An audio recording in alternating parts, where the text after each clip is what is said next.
Carta Cougar 7, 4 de julho de 95. A lata de atum e o mercado de ações.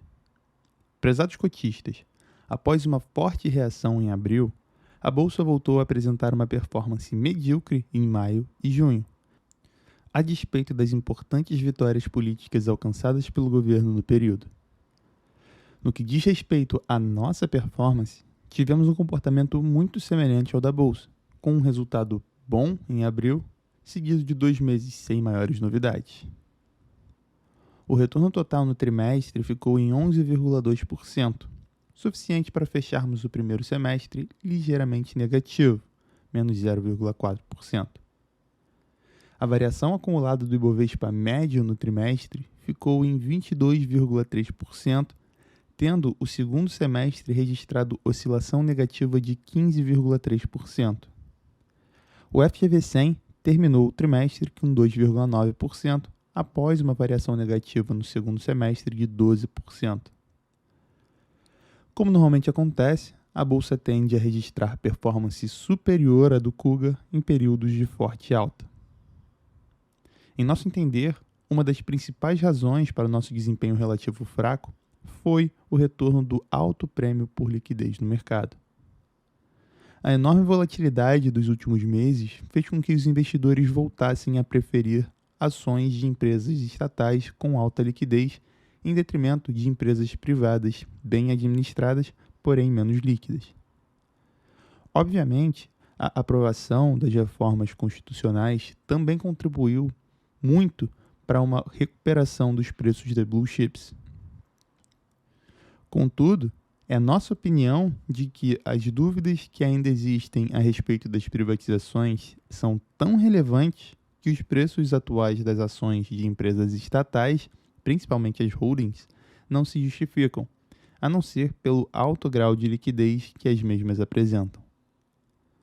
O Conselho Geral de Mercado é o de que as alterações na Constituição permitirão que as empresas estatais de energia e telecomunicações sejam privatizadas até o final desse governo. Sendo assim, essas empresas estatais estariam subavaliadas em bolsa, pois o valor delas em mãos privadas seria certamente muito maior. Até aqui estamos plenamente de acordo. No entanto, alguns outros fatores menos comentados devem ser analisados. Em primeiro lugar, não faria sentido privatizar as holdings, pois se estaria trocando monopólio público por monopólio privado. Além disso, como o Tesouro tem aproximadamente apenas 24% e 48% do capital total, respectivamente, da Telebrás e da Eletrobras, o volume de recursos envolvido seria relativamente baixo, não atingindo plenamente o principal objetivo do governo, qual seja o de reduzir fortemente a dívida pública. Além disso, está largamente comprovado de que a venda das partes, isto é, subsidiárias, gera mais valor do que a venda do todo. Assim, achamos muito pouco provável que a privatização venha a ser feita através das holdings. A alternativa, então, passa a ser privatizar via subsidiárias, o que já está decidido no caso da Eletrobras, que vai vender a Excelsa em julho e a Light possivelmente até o final do ano. Quanto aos demais ativos da Eletrobras, o modelo não está definido ainda, mas certamente não deverá ser vendido o bloco de controle de todas as empresas de geração ou de transmissão. Vale lembrar também que as demais distribuidoras de energia são controladas pelos governos estaduais, o que diminui muito a possibilidade de privatização, a não ser em estados com graves problemas financeiros. Se a venda fosse efetivada de fato através das subsidiárias, o que aconteceria com os recursos ou moedas podres recebidos pelas holdings? É importante ter em mente que um dos principais objetivos da privatização é gerar recursos para o Tesouro. Como tal, a legislação em vigor diz que as liquidações e dinheiro das privatizações devem ser usados na aquisição de notas do Tesouro Nacional de Privatização, NTNP. Um título negociável de 15 anos que rende TR mais juros de 6% ao ano, pagos integralmente no final. O valor presente desses títulos a uma taxa de desconto de 15% ao ano está ao redor de 30% do seu valor de face. A questão, no entanto, não é saber o valor presente desses títulos, mas o valor das ações de uma holding estatal cujo principal ativo seja representado por NTNPs. As moedas podres que forem recebidas nos leilões serão, em princípio, trocadas por NTNP, permanecendo indisponível enquanto não trocadas. Certamente, seus valores presentes seriam também muito baixos. Essa regulamentação valeu para as privatizações ocorridas nas subsidiárias da Petroquisa e da Siderbras. Sendo a Petroquisa tendo acionistas de uma empresa de capital aberto, já existe pelo menos uma ação judicial questionando a legalidade do processo. Como apenas 1% do capital da Petroquisa está em mercado e os acionistas da Petrobras, controladora da Petroquisa, não se sentiram diretamente prejudicados, embora tenham sido e bastante, a questão nunca foi amplamente discutida. Em nosso entender, embora a causa seja complexa, é evidente que o acionista minoritário foi prejudicado, merecendo, portanto, uma compensação por isso. Se for esse o entendimento do juiz, os processos de privatização que envolvam subsidiárias de empresas estatais com acionistas privados estaria seriamente prejudicado. Note-se que esse problema não ocorreu com a privatização das subsidiárias da Siderbras, pois essa era 100% controlada pela União.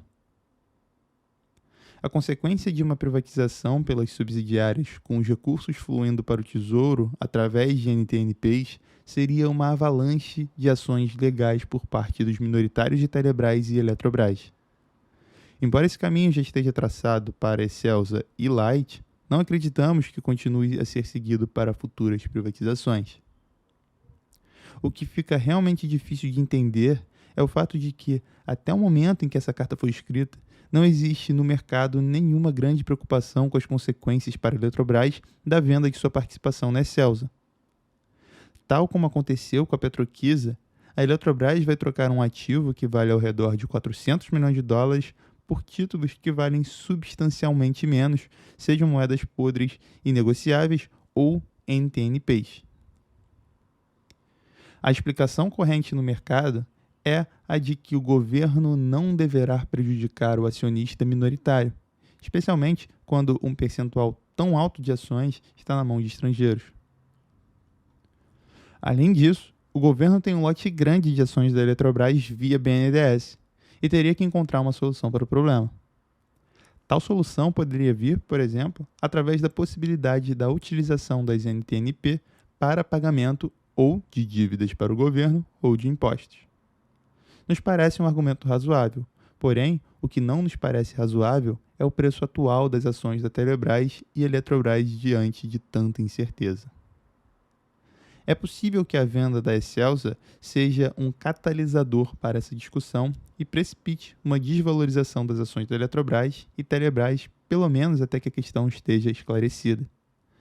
Como aproximadamente 60% do volume das bolsas é representado por transações com ações das duas companhias, os investidores continuam a comprar esses papéis como a maneira mais líquida de entrar e sair do mercado, valorizando-os sem se importar com os méritos ou deméritos das duas companhias.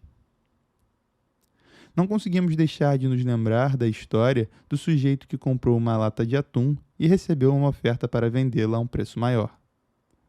O novo comprador logo a revendeu com lucro e assim se criou um mercado ativo para a lata de atum. Até que um dos compradores achou que havia pago um preço exagerado e resolveu abrir a lata para ver o que havia de tão especial. Para sua surpresa, o atum estava na verdade estragado e ele foi reclamar com o vendedor. Como você pode me vender uma lata de atum tão cara e ainda por cima estragada? A resposta do vendedor foi imediata. Que diferença faz? Fecha logo essa lata de atum, que esse atum não é para comer, é só para comprar e vender. Quanto mais pensamos no assunto, mais nos convencemos que o melhor para o governo seria vender concessões de serviços para iniciativa privada via leilões públicos. Como o governo não possui um percentual muito alto do capital das companhias que hoje prestam esses serviços, a desvalorização eventual de suas ações não traria maiores prejuízos. Além disso, os recursos obtidos fluiriam direta e integralmente para o Tesouro, sem risco de ações judiciais de minoritários. Para não deixar as estatais competirem em condições muito inferiores, poderiam eventualmente vender participações relevantes para companhias com tecnologia e experiência operacional no setor. Se esse modelo fosse eventualmente utilizado, as subsidiárias também poderiam ser desvalorizadas, pois passariam a ter forte concorrência nos serviços de maior valor agregado, tais como celular, transmissão de dados de longa distância, no caso das telefonias estaduais. No que diz respeito à nossa carteira, acreditamos que as perspectivas para o restante do ano são muito favoráveis. As mudanças constitucionais que ocorreram foram vistas pelo mercado como muito positivas para as empresas estatais, mas, na verdade, a principal consequência foi a considerável redução dos riscos de insucesso do Plano Real. Assim, continuamos a acreditar que os maiores beneficiários a médio e longo prazo serão as empresas privadas bem administradas. O desaquecimento que vem ocorrendo desde abril é, na verdade, muito bem-vindo, pois diminui as pressões inflacionárias advindas do aumento das alíquotas de importação, além de contribuir para a reversão do déficit comercial. Em nosso ponto de vista, a principal razão do déficit foi o aumento explosivo do consumo com o sucesso do Plano Real. Apesar do dólar baixo, as exportações de 95 estão acima das de 94. As importações é que subiram demais, pois toda a produção interna não foi suficiente para atender ao ímpeto consumista da população, que obteve, ao mesmo tempo, um aumento real da renda e acesso a crédito. Algumas das companhias de nossa carteira foram mais afetadas do que outras pelo desaquecimento das vendas, mas nossa experiência mostra que o mercado de ações tende a desconsiderar recessões curtas quando as expectativas posteriores são extremamente positivas. Acreditamos que esse será o cenário provável do segundo semestre, pois os fundamentos do Plano Real continuam sólidos e o atual ajuste da demanda por bens e serviços só deve reforçá-los. Em termos de novidades, adquirimos uma posição importante em uma companhia petroquímica que produz a matéria-prima das embalagens PET, a nitrocarbono. Esse mercado tem crescido fortemente em todo o mundo, fruto principalmente da substituição do vidro pelo plástico. Apesar de não ser a única produtora no Brasil, seu concorrente é a Roll Dyster, que é negociada a uma relação preço-lucro PL 3 vezes maior, a nitrocarbono tem acesso privilegiado à sua matéria-prima, o paraxileno. O controlador da companhia é o Grupo Mariani, um dos principais acionistas da Copene, único fornecedor importante do produto no Brasil. A companhia tem um projeto para pelo menos duplicar suas capacidades, mas mesmo desconsiderando esse projeto, o PL para 95 está ao redor de 5, com um dividendo que deve chegar a 9% ao ano e geração de caixa igual à metade do valor de mercado em bolsa.